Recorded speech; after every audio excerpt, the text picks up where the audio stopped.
Dvitiya Skandaha, the Dvitiyodhyayaha, second chapter, from Sloka 21. Tasmad Dhruvorantaramundayeta. Tasmad Dhruvorantaramundayeta. Tasmad Dhruvorantaramundayeta. Niruddha Saptayatano Napekshah.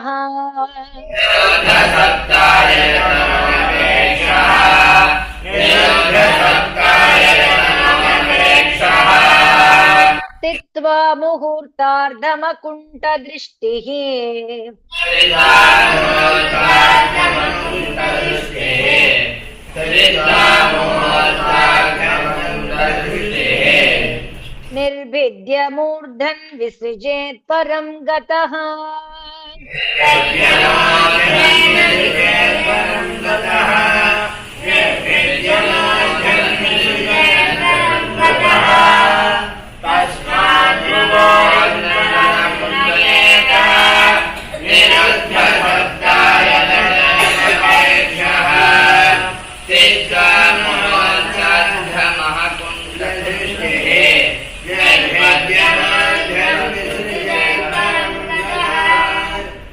Yadi prayasyan nripaparameshtyam.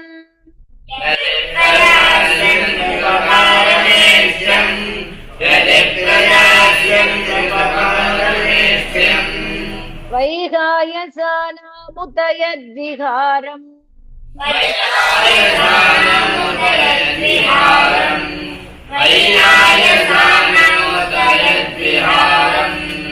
Ashtadipatyam gunasannivaye. Ashtadipatyam gunasannivaye. Ashtadipatyam gunasannivaye. Sahaiva gacchen manasendriyaischa. Sahaiva gacchen manasendriyaischa. Sahaiva gacchen manasendriyaischa.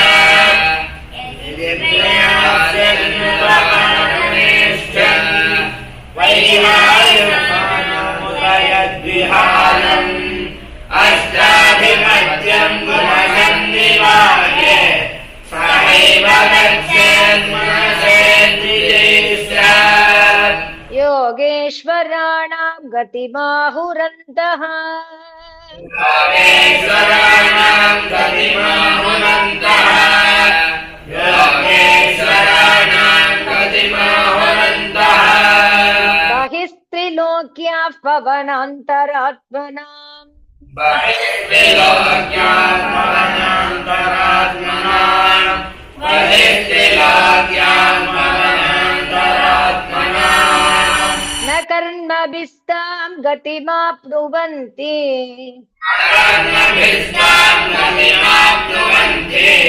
Karmabhistam gatimapnuvanti. Vidya tapo yoga samadhi bhaja. Vidya tapo yoga samadhi bhaja. Vidya tapo yoga samadhi bhaja. Yogeshwaranam gatimahurantaha. Bahistrilokyam pavanantaratmanam. Vidyam gatimapnuvanti. Vidya tapo yoga samadhi bhaja. Vaishvanaram yati vihaya sagataha. Vaishvanaram yati vihaya sagataha. Vaishvanaram yati vihaya sagataha.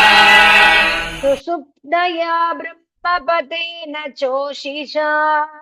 Sushumnaya brahmapathena chotisha. Sushumnaya brahmapathena chotisha. Vidhuta kalkota harirudastat. Vidhuta kalkota harirudastat. Vidhuta kalkota harirudastat. Prayati chakram nripashaishumaram. Prayati chakram nripashaishumaram. Prayati chakram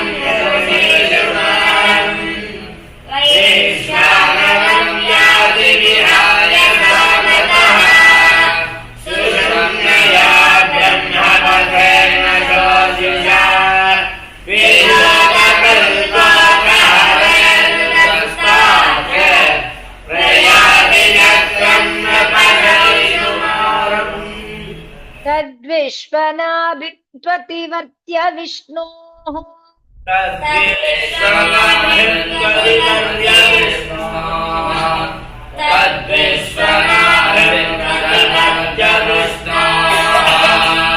अनीयसा विरजेनात्मनैकः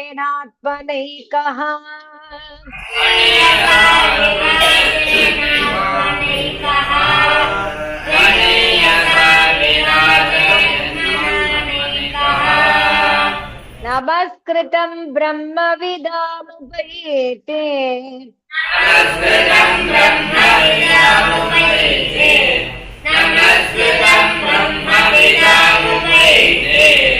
कल्पायुषो यद्विबुधारमन्ते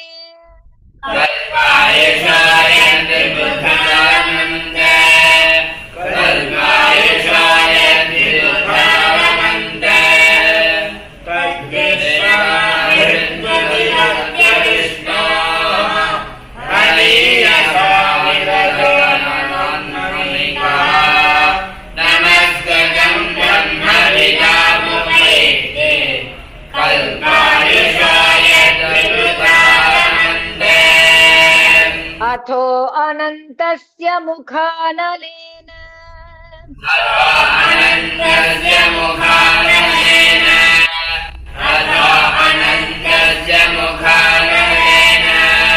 नन्दह्यमानं स निरीक्ष्य विश्वम्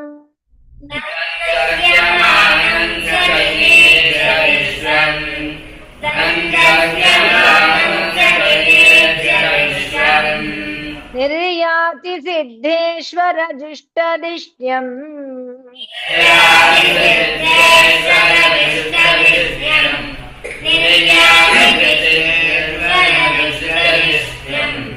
यद्वै परार्ध्यं तदुपारमेष्ठ्यम्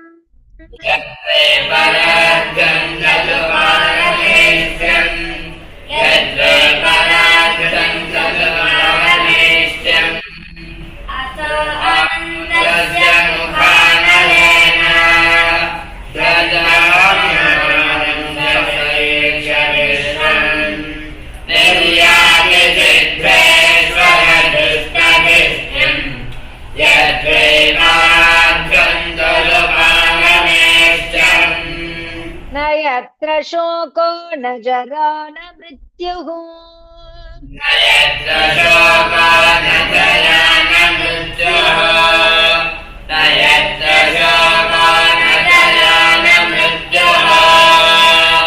नातिर्न चोद्वेगरिति कुतश्चित्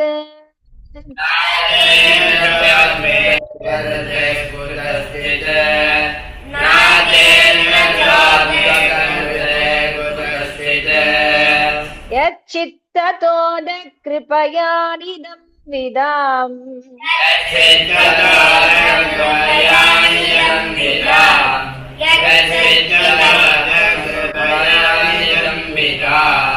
दुरन्त दुःख प्रभवानुदर्शनात्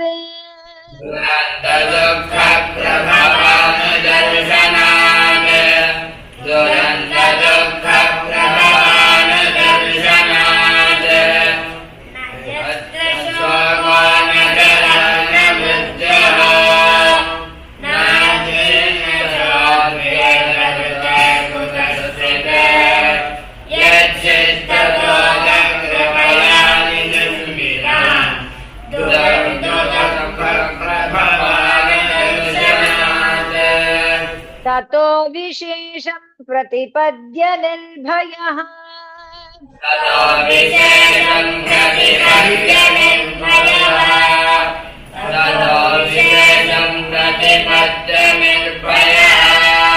तेनात्मना पूर्णमूर्तिरत्वरन्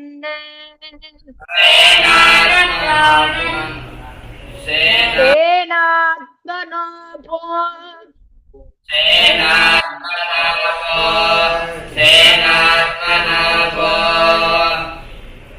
अनलमूर्तिरत्वरन्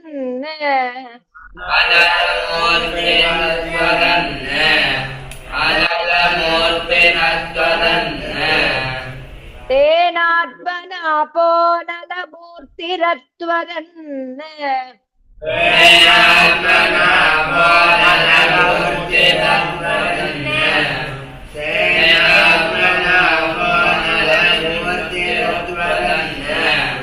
ज्योतिर्मयो वायुमुपेत्य काले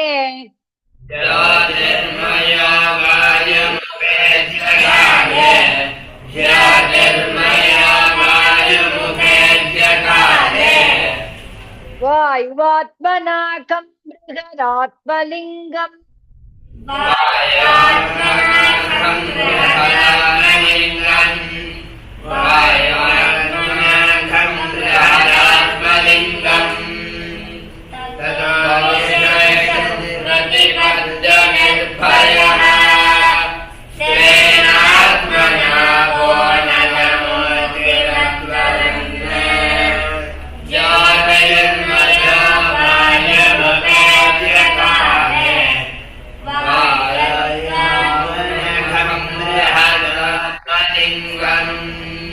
वायुवात्मनाकं बृहदात्मलिङ्गम्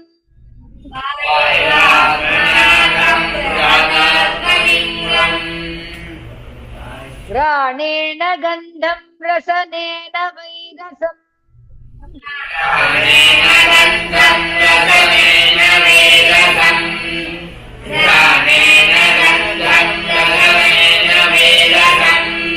रूपं तु दृष्ट्या श्वसनं त्वचैव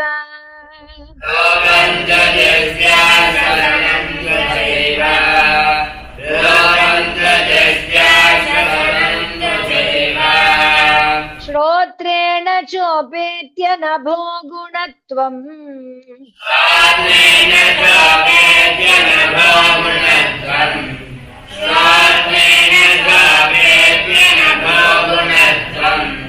प्राणेन चाकूतिमुपैति योगी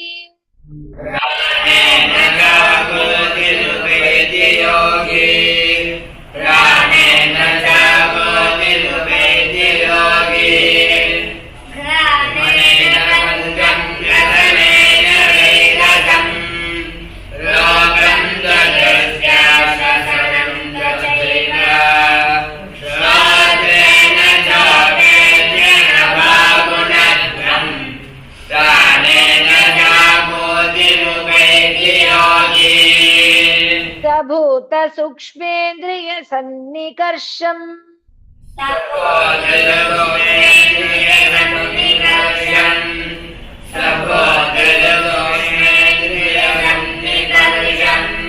मनोमयं देवमयं विकार्यम्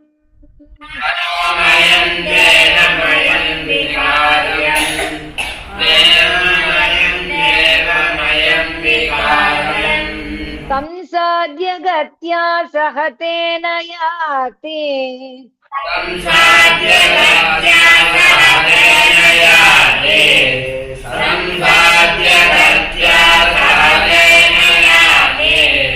विज्ञान तत्त्वं गुणसन्निरोधम्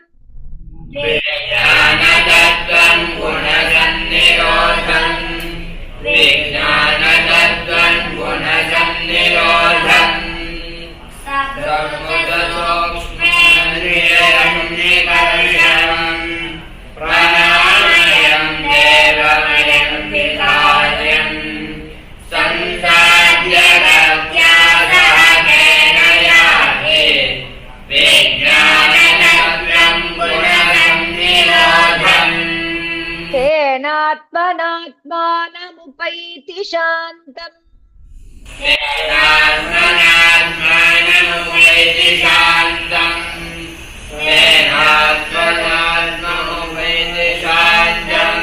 तेनात्मना आत्मानमुपैति शान्तम्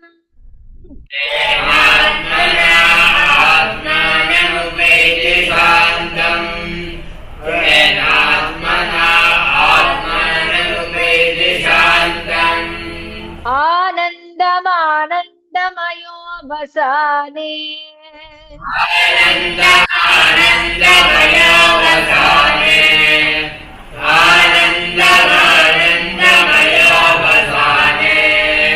एतां यः एतां गतिं भागवतीं गतो यः एतां गतिं भागवतीं गतो यः स वै पुनर्नेह विसज्जतेऽङ्ग सवै पुनर्नेह विसज्जतेऽङ्ग सवै पुनर्नेह विसज्जतेऽङ्ग तेनात्मना आत्मनोपैति शान्तम्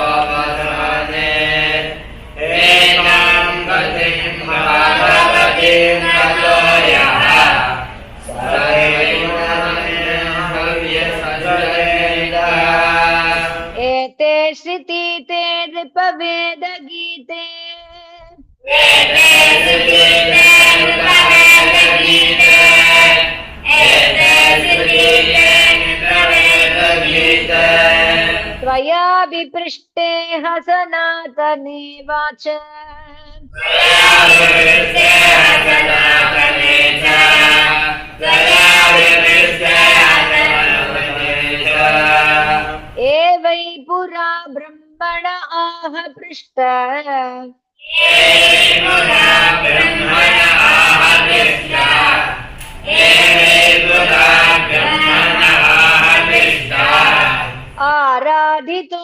भगवान् वासुदेवः आराधितो भगवान् वासुदेवः आराधितो भगवान् वासुदेवः सवै पुनर्नेह वेदगीते त्वया विपृष्टे सनातने च ब्रह्मणः आदिष्टा आराधितो भगवान् वासुदेवः न हि अतोऽन्यः शिवः पन्था विशदः संसृता विह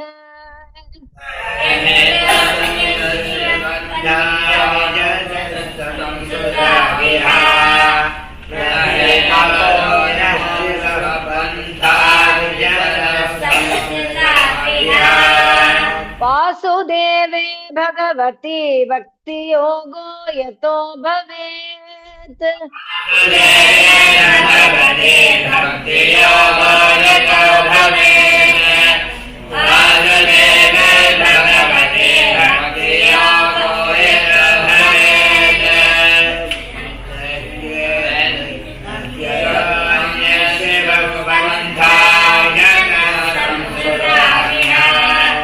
वासुदेवे भगवते भक्तियोगो यतो भवेत् भगवान् ब्रह्मकास्वेन त्रिरन्वीक्ष्य मनीषया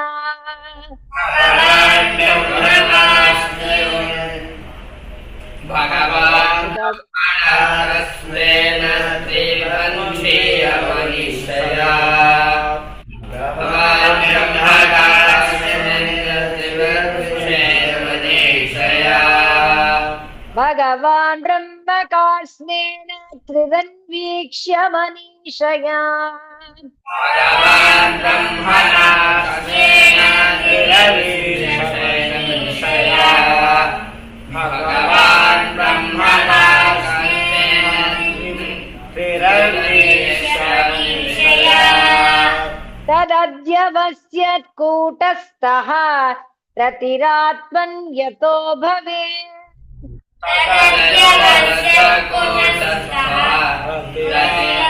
आत्मन्यतो भवेत् तज्जतस्य कूटस्थो आत्मन्यतो भवेत् भगवान् ब्रह्मकास्येन त्रिरन्वीक्ष्यमनीषया तज्जतस्य कूटस्थो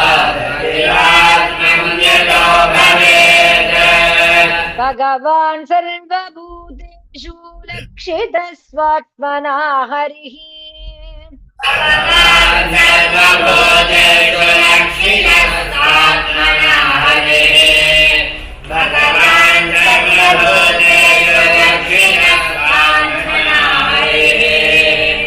दृश्यैर्बुद्ध्यादिभिर्द्रष्टा लक्षणैः अनुमापकैः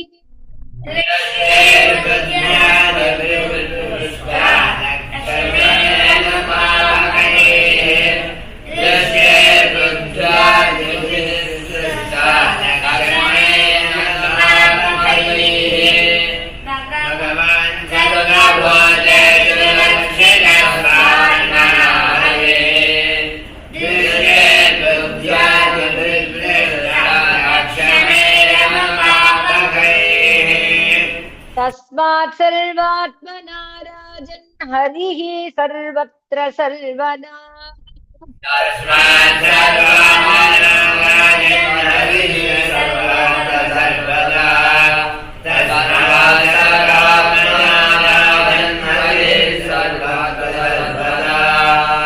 श्रोतव्यः कीर्तितव्यश्च स्मर्तव्यो भगवान् नृणाम्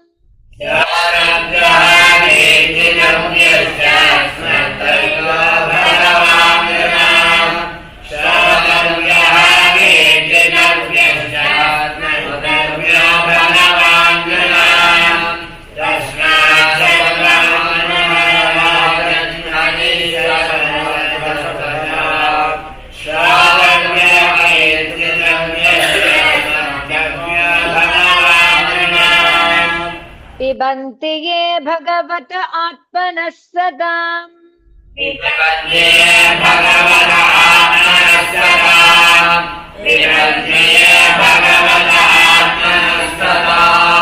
कथामृतं श्रवणपुटेषु सम्भृतम्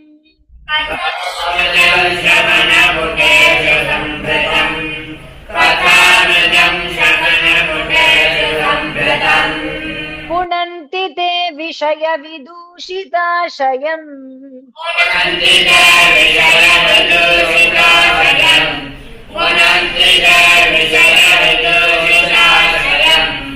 व्रजन्ति तच्चरणसरोरुहान्तिकम्